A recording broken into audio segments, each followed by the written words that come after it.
দেখো class 8-এর West Bengal বোর্ডের আমাদের অঙ্কটি বলেছে, চ্যাপ্টার 8-এর 1 নম্বর অঙ্ক বলেছে। দেখো, চন্দ্রা লাইন টানা খাতার পাতা নিল, দুটি লাইনের মাঝে একটি ছেদক টানল। এর ফলে 4 জোড়া অনুরূপ কোণ, 2 জোড়া একান্তর কোণ ও 2 জোড়া একই পাশে অন্তস্থ কোণ তৈরি হলো। তাদের নাম দিই ও লিখি। চাঁদার সাহায্যে মেপে যাচাই করি যে অনুরূপ কোণগুলি পরস্পর সমান। 1 নম্বর বলেছে, 2 নম্বর বলেছে একান্তর কোণগুলি পরস্পর সমান ও 3 নম্বর বলেছে একই পাশে অন্তস্থ কোণগুলি পরস্পর সম্পূরক।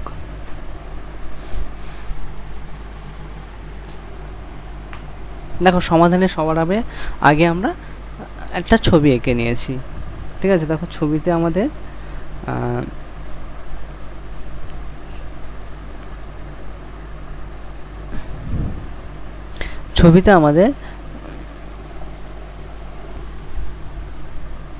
দেখো চিত্রে আমরা এঁকেছি এবি আর সিডি একটি সমান্তরাল সরলরেখা, সেখানে ইএফ হচ্ছে আমাদের ছেদক।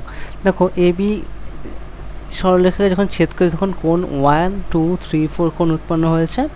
কোণ সিডিকে যখন আবার ছেদ করেছে তখন 5, 6, 7, 8 কোণ উৎপন্ন হয়েছে। আমরা একটা নাম দিয়েছি। দেখো তাহলে আমরা কি লেখানো করেছি, ধরি এবি ও সিডি দুটি সরলরেখা টানলাম, ছেদকটি হলো ইএফ।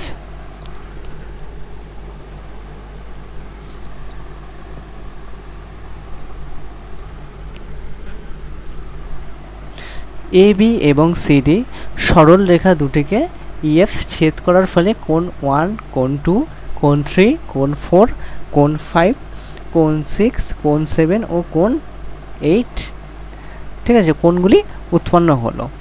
তাহলে আমরা এই চিত্র থেকে আমরা সেখান থেকে দেখো এবার বলতে পারি 4 জোড়া অনুরূপ কোণগুলি হলো, ঠিক আছে, কোণ 1 এবং কোণ 5, কোণ 2 এবং কোণ 6, কোণ 3, কোণ 7 ও কোণ 4 ও কোণ 8। এই হচ্ছে আমাদের 4 জোড়া অনুরূপ কোণ। এবার হচ্ছে 2 জোড়া একান্তর কোণ হলো কোণ 3, কোণ 5 এবং কোণ 4, কোণ 6। একই দিকে 2 জোড়া অন্তস্থ কোণগুলি হলো কোণ 4, কোণ 5, কোণ 3, কোণ 6। এই হচ্ছে আমাদের একই পাশে একই দিকে জোড়া 2 জোড়া অন্তস্থ কোণ এইগুলো।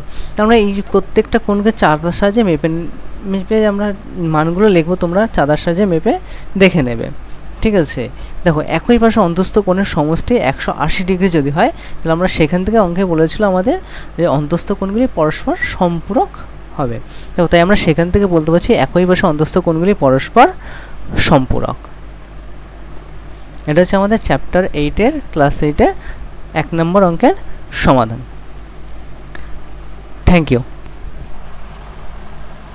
আমাদের পুরো ভিডিওটি এই চ্যানেলে খুব শীঘ্রই পেয়ে যাবে।